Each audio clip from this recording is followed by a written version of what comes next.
আসসালামু আলাইকুম সুপ্রিয় দর্শক, আপনাদের সকলকে শুভেচ্ছা জানিয়ে শুরু করছি আজকের এনটিভি ইউরোপ নিউজ। সাথে আছি আমি মীর আব্দুর রহমান। সংবাদের শুরুতে জানিয়ে দেব আজকের প্রধান শিরোনামগুলো। করোনা মহামারীর প্রেক্ষাপটে বিশ্ব মানবতার কল্যাণে শক্তিশালী অংশীদারিত্ব গড়ে তুলতে বিশ্ব নেতাদের প্রতি আহ্বান জানিয়েছেন বাংলাদেশের প্রধানমন্ত্রী শেখ হাসিনা। করোনায় যুক্তরাজ্যে গত ২৪ ঘণ্টায় ৩৮,০০০-এরও বেশি মানুষ আক্রান্ত, মারা গেছেন ১৫৭ জন। এবং নির্ধারিত সময় পার হলেও একটি সমঝোতায় পৌঁছানোর লক্ষ্যে COP26 জলবায়ু সম্মেলনের আলোচনা অব্যাহত। দর্শক শুনছিলেন শিরোনামগুলো, এবার জানিয়ে দেব বিস্তারিত সংবাদ। করোনা মহামারীর প্রেক্ষাপটে বিশ্ব মানবতার কল্যাণে শক্তিশালী অংশীদারিত্ব গড়ে তুলতে বিশ্ব নেতাদের প্রতি আহ্বান জানিয়েছেন প্রধানমন্ত্রী শেখ হাসিনা। ইউনেস্কোর ৭৫তম প্রতিষ্ঠা বার্ষিকী উপলক্ষে শুক্রবার ফ্রান্সের প্যারিসে সংস্থাটির সদর দফতরে আয়োজিত অনুষ্ঠানে তিনি এ আহ্বান জানান। সমৃদ্ধির দিকে এগিয়ে যাওয়ার জন্য বিশ্ব সম্প্রদায়ের সামনে এ সময় ৪ দফা প্রস্তাব পেশ করেন শেখ হাসিনা। বিস্তারিত দেখুন রিপোর্টে। ইউনেস্কোর ৭৫তম প্রতিষ্ঠা বার্ষিকীর ঐতিহাসিক লগ্নে বিশ্ব নেতাদের সাথে উপস্থিত ছিলেন বাংলাদেশের প্রধানমন্ত্রী শেখ হাসিনা, যেখানে ভার্চুয়ালি যোগ দেন জাতিসংঘ মহাসচিব অ্যান্তোনিও গুতেরেস। প্রধানমন্ত্রী শেখ হাসিনা তার বক্তব্যে মহামারী থেকে সমৃদ্ধির দিকে যাওয়ার জন্য ৪ দফা প্রস্তাব পেশ করেন। ডিজিটাল মাধ্যমে শিক্ষার জন্য বিনিয়োগ, শিক্ষার পরিবেশ নিশ্চিতকরণে পাবলিক প্রাইভেট পার্টনারশিপ, করোনা টিকাকে বৈশ্বিক পণ্য হিসেবে ঘোষণা করা এবং বৈজ্ঞানিক গবেষণা ও প্রযুক্তি হস্তান্তরের কথা বলেন তিনি। As the world is now moving on way to recovery from pandemic, let us seize the moment to forge strong partnership for common good of our global humanity. COVID-19 vaccine must be considered as global public good. We must ensure its access to all, especially to students and educators worldwide. We must harness the benefit of science and scientific resources for the welfare of our peoples, with technology transfer at the core. বিশ্বের টেকসই শান্তি প্রতিষ্ঠার জন্য শিক্ষার কোনো বিকল্প নাই উল্লেখ করে প্রধানমন্ত্রী শেখ হাসিনা বাংলাদেশের শিক্ষায় সরকারি নানামুখী বিনিয়োগের কথা তুলে ধরেন। বঙ্গবন্ধু প্রণীত শান্তিকেন্দ্রিক বাংলাদেশের পররাষ্ট্র নীতির কথাও উল্লেখ করেন তিনি। Guided by the peace-centric foreign policy of Bangabandhu Sheikh Mujibur Rahman, Bangladesh always remains at the forefront of global peace initiatives. Our participation in UN peacekeeping as the top contributor is one such case. ইউনেস্কোর শতবার্ষিক পালনের লক্ষ্যে আগামী ২৫ বছরে সংস্থাটির কার্যক্রমগুলোকে আরও গভীর থেকে দেখা এবং পুনর্বিবেচনা করার কথাও বলেন শেখ হাসিনা। Nazrana Chowdhury, NTV news, Dhaka. প্রধানমন্ত্রী শেখ হাসিনা ইউনেস্কো সদর দফতরে UNESCO Bangladesh Bangabandhu Sheikh Mujibur Rahman international prize for the creative ইকোনমির পুরস্কার বিতরণী অনুষ্ঠান, ইউনেস্কোর ৪১তম সাধারণ সম্মেলন, প্যারিস শান্তি ফোরাম এবং ইউনেস্কোর ৭৫তম বার্ষিকী উদযাপন সহ কয়েকটি গুরুত্বপূর্ণ অনুষ্ঠানে যোগদানের উদ্দেশ্যে ফ্রান্সে অবস্থান করেন। প্রধানমন্ত্রীর ফ্রান্স সফরকে ঘিরে ইউরোপের বিভিন্ন দেশ থেকে বিপুল সংখ্যক নেতাকর্মী ফ্রান্সে অবস্থান করছেন। ফ্রান্স আওয়ামী লীগের উদ্যোগে প্রধানমন্ত্রী শেখ হাসিনার সাথে ভিডিও কনফারেন্সের মাধ্যমে নাগরিক সম্বর্ধনা সভার আয়োজন করা হয়। বিপুল সংখ্যক নেতাকর্মী দলীয় সভানেত্রীকে সরাসরি ভিডিও কনফারেন্সে দেখতে পেয়ে উচ্ছ্বাস প্রকাশ করেন। ফ্রান্স থেকে জানাচ্ছেন আবুল কালাম মামুন। গত মঙ্গলবার সকালে প্রধানমন্ত্রী এবং তার সফর সঙ্গীরা বিমান বাংলাদেশ এয়ারলাইন্সের একটি ভিভিআইপি ফ্লাইটে যখন প্যারিসে এসে পৌঁছান, ফ্রান্সের প্যারিস নগরী তখন ইউরোপের বিভিন্ন দেশ থেকে আসা নেতাকর্মীর পদচারণায় মুখরিত।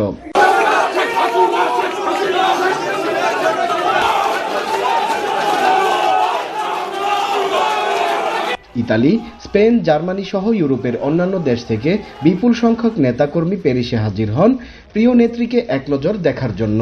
চিকিৎসা বিল থাকবে না, কমিউনিটি ক্লিনিক করে দিয়েছে, ৩০ টাকা ওষুধ পাচ্ছে মানুষ, চিকিৎসা সেবা জনগণের দৌড়ে পৌঁছে দিচ্ছি, বিশেষায়িত চিকিৎসা যাতে পায় তার ব্যবস্থা করেছি, শিক্ষার ক্ষেত্রে বহুমুখী শিক্ষার ব্যবস্থা, কাজে এটা হচ্ছে আমাদের সবচেয়ে বড় অর্জন। প্রধানমন্ত্রী শেখ হাসিনার ফ্রান্স আগমন উপলক্ষে ফ্রান্স আওয়ামী লীগের উদ্যোগে এক নাগরিক সংবর্ধনার আয়োজন করা হয়েছে। ফ্রান্স আওয়ামী লীগের সভাপতি এম.এ. কাশেমের সভাপতিত্বে ও সাধারণ সম্পাদক দেলোয়ার হোসেন কয়েসের পরিচালনায় ভিডিও কনফারেন্সে যুক্ত হয়ে প্রধান অতিথির বক্তব্য রাখেন প্রধানমন্ত্রী শেখ হাসিনা।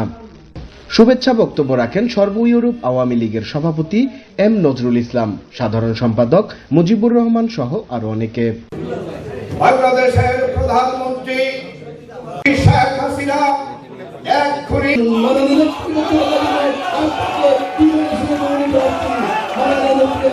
এ সময় বক্তারা বলেন, প্যারিসের ইউনেস্কো সদর দপ্তরে দেয়া ভাষণে বঙ্গবন্ধু শেখ মুজিবুর রহমানকে শ্রদ্ধা জানিয়ে পুরস্কারের প্রবর্তন বাঙালি জাতির জন্য গর্বের বিষয়।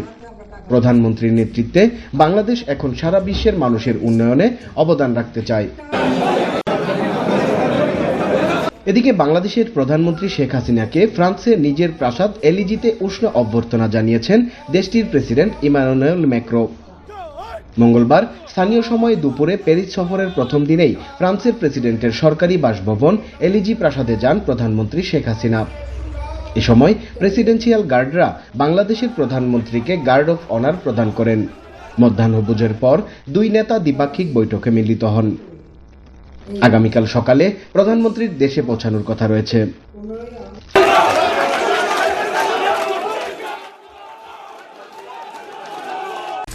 এদিকে ব্রিটেনে করোনায় গত 24 ঘন্টায় মৃত্যুর সংখ্যা ও আক্রান্তের সংখ্যা গতকালের চেয়ে কিছুটা কমেছে। গত 24 ঘন্টায় করোনায় নতুন করে আক্রান্ত হয়েছেন 38,351 জন। গতকাল ছিল 40,375 জন। বৃহস্পতিবার ছিল 42,408 জন। এ নিয়ে মোট আক্রান্তের সংখ্যা গিয়ে দাঁড়িয়েছে 95,24,971 জন। এদিকে গত 24 ঘন্টায় নতুন করে মৃত্যু রেকর্ড করা হয়েছে 157 জনের। গতকাল ছিল 145 জন। বৃহস্পতিবার ছিল 195 জন। দেশটিতে মোট মৃতের সংখ্যা 1,42,835 জনে দাঁড়িয়েছে। এ পর্যন্ত ভ্যাকসিনের প্রথম ডোজ নিয়েছেন 5,05,25,259 জন, আর উভয় ডোজ নিয়েছেন 4,59,85,795 জন। বুস্টার ডোজ গ্রহণ করেছেন 1,21,64,586 জন। জাতিসংঘের জলবায়ু পরিবর্তন শীর্ষক COP26 সম্মেলন শেষের নির্ধারিত সময় পার হলেও এ বিষয়ে সমঝোতায় পৌঁছানোর লক্ষ্যে আলোচনা চলমান রয়েছে। সংবাদ মাধ্যম বিবিসি জানিয়েছে, গত 31 অক্টোবর শুরু হওয়া এ সম্মেলন গতকাল শুক্রবার 12 নভেম্বর শেষ হওয়ার কথা ছিল। কয়লা ও জীবাশ্ম জ্বালানি খাতে ভর্তুকি এবং দরিদ্র দেশগুলোকে আর্থিক সহযোগিতার বিষয়ে সমঝোতা না মেলায় আলোচনা শনিবারে গিয়ে গড়িয়েছে। শুক্রবার সকালে এ বিষয়ে একটি খসড়া প্রকাশিত হলে তা নিয়ে সমালোচনা শুরু হয়। স্থানীয় সময় আজ শনিবার দুপুরে চূড়ান্ত আলোচনা হতে পারে বলে জানিয়েছেন এবারের সম্মেলনের প্রেসিডেন্ট ব্রিটিশ মন্ত্রী অলোক শর্মা। দর্শক, আবার জানাবো কমিউনিটি প্রসঙ্গ। তথ্যমন্ত্রী ডক্টর হাসান মাহমুদ গ্লাসগো জলবায়ু সম্মেলনে অংশগ্রহণের উদ্দেশ্যে বর্তমানে স্কটল্যান্ডে অবস্থান করছেন। স্কটিশ পার্লামেন্টের বাংলাদেশি বংশোদ্ভূত সংসদ সদস্য ফয়সাল হোসেন চৌধুরীর আমন্ত্রণে তিনি বুধবার এডিনবরায় স্কটিশ পার্লামেন্ট ভ্রমণে আসেন এবং এখানকার সংসদ সদস্যদের সাথে একটি দ্বিপাক্ষিক বৈঠকে মিলিত হন। স্কটল্যান্ড এবং বাংলাদেশের সংসদ সদস্যদের মধ্যে বন্ধুত্বপূর্ণ সম্পর্ক আরও বৃদ্ধি পাওয়ার ব্যাপারে তিনি আশা প্রকাশ করেন। পাশাপাশি দুদেশের সহযোগিতাপূর্ণ সম্পর্কের মাধ্যমে জলবায়ু সংকট মোকাবেলায় কার্যকর ভূমিকা রাখার প্রত্যাশা ব্যক্ত করেন। স্কটিশ পার্লামেন্ট ও বাংলাদেশের জাতীয় সংসদের মধ্যে পারস্পরিক বন্ধুত্বপূর্ণ সম্পর্ক আরও এগিয়ে যাবার আশাবাদ ব্যক্ত করেছেন তথ্য ও সম্প্রচার বিষয়ক মন্ত্রী ডক্টর হাসান মাহমুদ এমপি। তিনি বলেন, জলবায়ু পরিবর্তন মোকাবেলায় প্রতিশ্রুতি পূরণে উন্নত দেশগুলোর আরও তৎপর হওয়া এখন সময়ের দাবি। স্কটল্যান্ডের গ্লাসগোতে চলমান বিশ্ব জলবায়ু সম্মেলন COP26-এ যোগদানের পাশাপাশি স্থানীয় সময় বৃহস্পতিবার বিকেলে স্কটিশ পার্লামেন্টারিয়ান ফয়সাল চৌধুরী এবং সারা বোয়াকের সঙ্গে তিনি বৈঠকে এ কথা বলেন। বাংলাদেশ হাইকমিশন লন্ডনের প্রেস মিনিস্টার আশিকুন নবী চৌধুরী এ সময় উপস্থিত ছিলেন। বৈঠক শেষে দেয়া সাক্ষাৎকারে মন্ত্রী বলেন, স্কটিশ পার্লামেন্ট ও বাংলাদেশের সংসদের মধ্যে একটি ফ্রেন্ডশিপ গ্রুপ গঠন ও সম্পর্কিত বিভিন্ন ক্ষেত্রে কিভাবে একসাথে কাজ করা যায় সে বিষয়ে আলোচনা হয়েছে। এ সময় এমএসপি ফয়সাল চৌধুরী বাংলাদেশের সামগ্রিক অগ্রগতির প্রশংসা করেন এবং জলবায়ু পরিবর্তন মোকাবিলায় নেতৃস্থানীয় ভূমিকাকে সাধুবাদ জানান। আজকে আমরা স্কটিশ পার্লামেন্টের মেম্বার ফয়সাল চৌধুরী এবং সারা বয়াকের সাথে অনেকগুলো আলোচনা হয়েছে কিভাবে দুই পার্লামেন্টের মধ্যে বাংলাদেশ পার্লামেন্ট এবং স্কটিশ পার্লামেন্টের মধ্যে একটি ফ্রেন্ডশিপ গ্রুপ করা যায় সে নিয়ে আলোচনা হয়েছে। বিভিন্ন ইস্যু নিয়ে কিভাবে আমরা কাজ করতে পারি সেগুলো নিয়ে আলোচনা হয়েছে।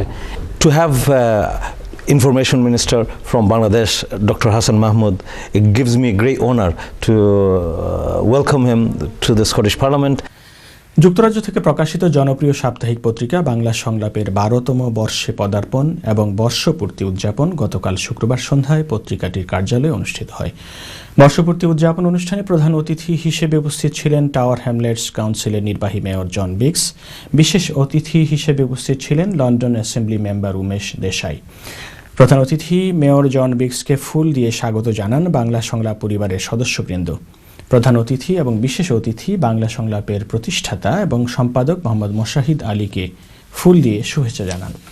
বাংলা সংলাপের বিশেষ প্রতিনিধি ডক্টর আনিসুর রহমান আনিসের সঞ্চালনায় উদযাপন অনুষ্ঠানে অন্যান্যের মধ্যে উপস্থিত ছিলেন টাওয়ার হ্যামলেটস কাউন্সিলের সাবেক মেয়র সেলিম উল্লাহ, সাবেক speaker councillor Victoria Obaji, Tower Hamlets কাউন্সিলের মেয়রের media adviser councillor Shah Suhel Amin, Bangladesh থেকে আগত বাংলা ভিশন টিভির বিশেষ প্রতিনিধি ইমরুল কায়েস, সাংবাদিক আব্দুর রহিম, আমাদের সময় .com-এর বিশেষ প্রতিনিধি মাসুম বিল্লাহ সহ আরও অনেকেই। প্রধান অতিথির বক্তব্যে মেয়র জন বিক্স বলেন, ব্রিটেনে এথনিক মিডিয়াগুলো দীর্ঘদিন থেকে গুরুত্বপূর্ণ ভূমিকা পালন করে আসছে। এর মধ্যে বাংলা সংলাপ অন্যতম। কমিউনিটির বিভিন্ন ইস্যুতে বাংলা সংলাপ প্রতিনিয়ত সরব ভূমিকা পালন করে যাচ্ছে। অনুষ্ঠানে প্রধান অতিথি মেয়র জন বিক্স কেক কেটে বর্ষপূর্তি উদযাপন করেন। পরে কেক ও মিষ্টি দিয়ে অতিথিদের আপ্যায়ন করানো হয়। Who have been publishing for 11 years. They're just starting their 12th year. And what they're doing, they're not just doing the print newspaper, but they're moving online, and they've got thousands and thousands of followers. We want to have a good media, not to praise us all the time, but to hold us to account as part of our lively community in Tower Hamlets. Bangla সংলাপের 11 বছর পূর্ণ করে 12 বছরে পদার্পণ করলো। সেই যাত্রা অনেক কঠিন ছিল আমাদের এবং অনেক বাধা আমাদেরকে পেরিয়ে আসতে হয়েছে। লাস্ট কোভিড-19 মহামারীর সময় আমরা অনেক কষ্ট করেছি কমিউনিটি সেবা দেওয়ার জন্য। আমরা 24 আওয়ার সার্ভিস দিয়ে কমিউনিটিকে সর্বশেষ তথ্য সম্বলিত কোভিড ইনফরমেশন দেওয়ার চেষ্টা করেছি। ব্রিটেনে বাংলা সংবাদকর্মীদের প্রতিনিধিত্বশীল সংগঠন ইউকে বাংলা প্রেস ক্লাবের উদ্যোগে বিলেতে বাংলা সাংবাদিকতা, সংকট ও সম্ভাবনা শীর্ষক এক সেমিনার অনুষ্ঠিত হয়েছে। বৃহস্পতিবার 11 নভেম্বর পূর্ব লন্ডনের একটি হলে অনুষ্ঠিত এই সেমিনারে প্রধান অতিথি ছিলেন বাংলাদেশের প্রথম সারির পত্রিকা দৈনিক মানব কণ্ঠের সম্পাদক দুলাল আহমদ চৌধুরী। ইউকে বাংলা প্রেস ক্লাবের সভাপতি KM আবু তাহের চৌধুরীর সভাপতিত্বে এবং সাধারণ সম্পাদক মুনজির আহমদ চৌধুরী ও ট্রেজারার সাইদুল ইসলামের যৌথ পরিচালনায় সেমিনারে মূল প্রবন্ধ পাঠ করেন প্রবীণ সাংবাদিক, দর্পণ পত্রিকার সম্পাদক রহমত আলী। বিশেষ অতিথি হিসেবে উপস্থিত থেকে বক্তব্য রাখেন দৈনিক নয়া দিগন্ত পত্রিকার senior reporter Abul Kalam. UK Bangla press ক্লাবের প্রতিষ্ঠাতা সভাপতি রেজা আহমদ ফয়সাল চৌধুরী শোয়েব, বর্ণবাদ বিরোধী আন্দোলনের নেতা মোহাম্মদ লুকমান উদ্দিন, বাংলা পোস্ট পত্রিকার honorary chairman Sheikh Mohammad Mafizur Rahman, press ক্লাবের সহ সভাপতি বিপ্লব কুমার পোদ্দার, খান জামাল, নুরুল ইসলাম, যুক্তরাজ্য সফররত বিশিষ্ট ব্যবসায়ী মোহাম্মদ ইখলাসুর রহমান, আব্দুর রশিদ, ফখরুল ইসলাম, খসরু, আজিজুল আম্বিয়া সহ আরও অনেকেই। সেমিনারে বক্তারা বলেন, নানা সংকট ও চ্যালেঞ্জের মুখেও বিলেতে বাংলা সাংবাদিকতা এগিয়ে চলছে। বাংলা মিডিয়ার আর্থিক সমস্যার সমাধানে কমিউনিটি, কাউন্সিল ও সরকারের সহযোগিতা করা উচিত বলে উল্লেখ করেন তারা। এবং প্রধানত ব্রিটেনে বাংলা ভাষাকে টিকিয়ে রাখার জন্য বাংলাদেশ হাইকমিশন ও স্থানীয় সরকার সহ সবাইকে ঐক্যবদ্ধভাবে কাজ করার আহ্বান জানান।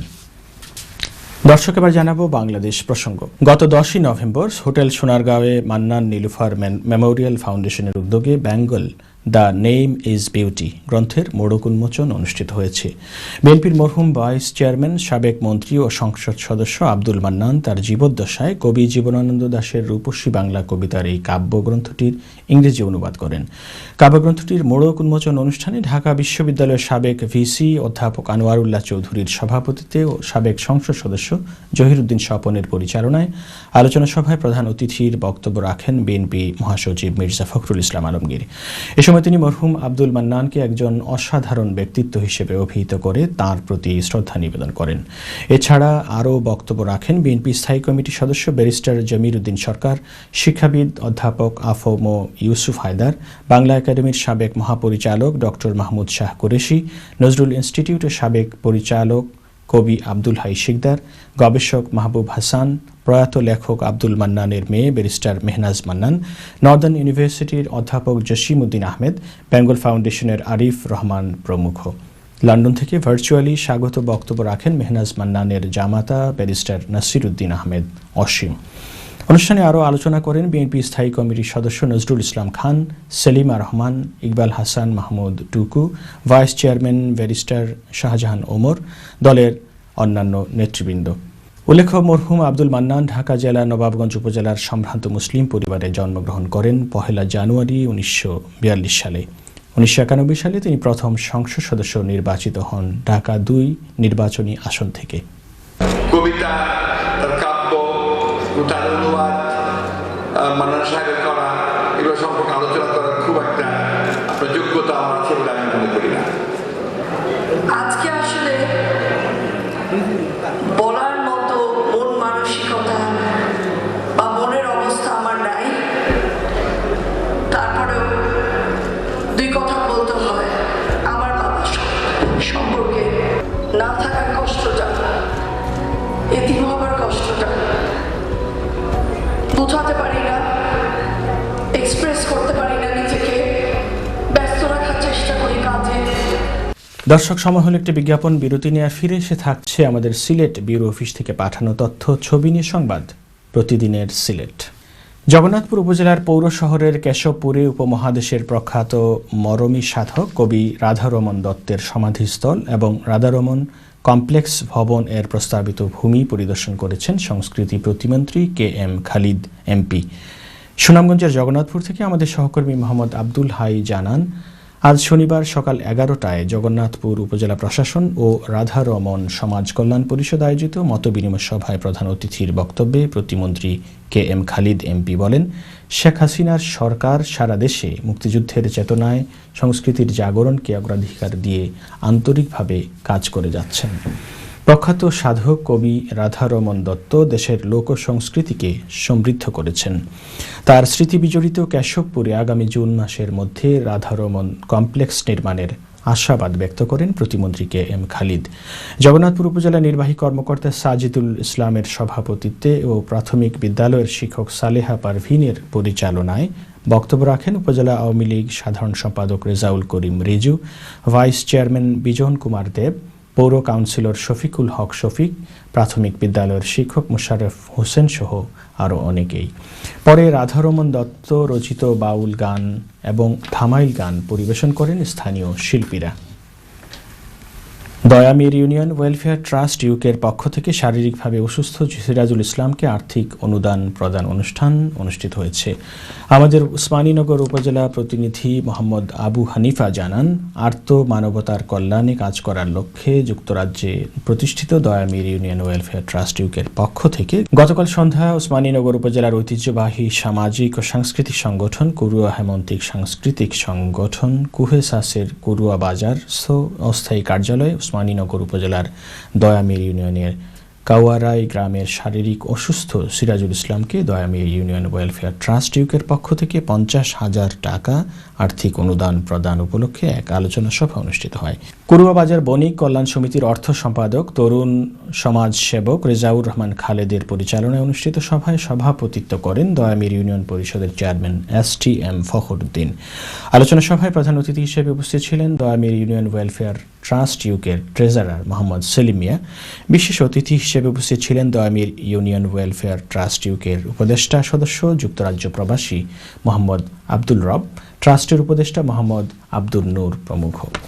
এ সময় উপস্থিত ছিলেন কুরুয়া হৈমান্তিক সাংস্কৃতিক সংগঠন কুহেসাসের সাবেক মহাপরিচালক প্রফেসর ফয়জুল ইসলাম মাসুদ, মোহাম্মদ গোলাম হোসেন আনোয়ার হোসেন, তৌহিদ আলী, হুশিয়ার আহমেদ, তাজুল ইসলাম বাবলু, শেখ মারুফ আহমদ, শেবুল আহমদ ও নুরুল হক সহ অন্যান্যরা। দর্শক, সংবাদ শেষ করব তার আগে আবারও জানিয়ে দিচ্ছি সংবাদ শিরোনামগুলো। করোনা মহামারীর প্রেক্ষাপটে বিশ্ব মানবতার কল্যাণে শক্তিশালী অংশীদারিত্ব গড়ে তুলতে বিশ্ব নেতাদের প্রতি আহ্বান জানিয়েছেন বাংলাদেশের প্রধানমন্ত্রী শেখ হাসিনা। করোনায় যুক্তরাজ্যে গত 24 ঘন্টায় 38,000-এরও বেশি মানুষ আক্রান্ত, মারা গেছেন 157 জন। এবং নির্ধারিত সময় পার হলেও একটি সমঝোতায় পৌঁছানোর লক্ষ্যে COP26 জলবায়ু সম্মেলনের আলোচনা অব্যাহত। এই ছিল আমাদের হাতে থাকা এনটিভি ইউরোপ নিউজের সর্বশেষ আয়োজন। এই খবরের ভিডিও সহ আপডেট জানতে ভিজিট করুন ইউরোপ এনটিভি অনলাইন www.europentv.com। সাথে থাকার জন্য সবাইকে ধন্যবাদ। আল্লাহ হাফেজ।